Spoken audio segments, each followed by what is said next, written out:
Hi, my name is Travis from Functional Sport Archery, and today we're going to look at what the features you want in a kid's shoe. So firstly, you want to make sure it's nice and thin, but also flat.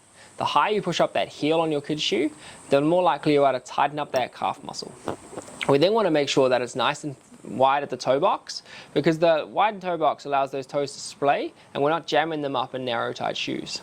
We then want to make sure that your shoe is nice and flexible, because the nice flexible shoe allows the foot to move through all its motions and keeps us going as we move all day. We then want to make sure it's nice and light, because the lighter the shoe is, the easier it is to carry us around and there's less fatigue. And those are the things we look for when we're looking at kids' shoes. We hope that was helpful. Stay with us and we'll go over how to size up the shoe for your children. A great way to work out what size you need for your kids is to actually take a tracing of their foot and then measure it. All you're going to need for this is a piece of paper, a pen and a ruler. So we're going to take you through how that looks.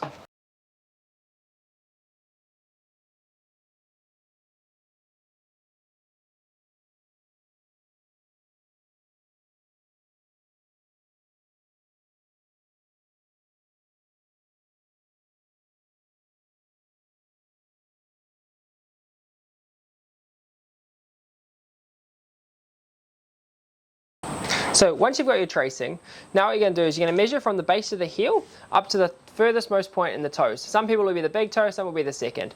Well, you're going to take your ruler and you're just going to measure from that point. So for me, it's up here. You're then going to take that number, and that will allow you to use the shoe sizing guides that most companies have to find the corresponding size that works best for you.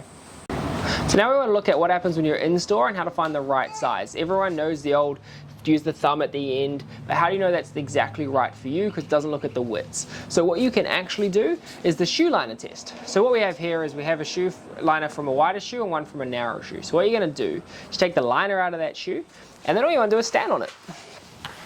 And so you can see on the wider one, when we stand on this, my whole foot can splay and spread across that position. But when we do it on the other one, if I splay my toes, it's now hanging off the edge and you can't really see that. So when we stand on both, you can see quite clearly which one would be the right one for me, and that would be the right one. And this is what you can do. So you can use the shoe liner with your kids to have a look at what size is right for them.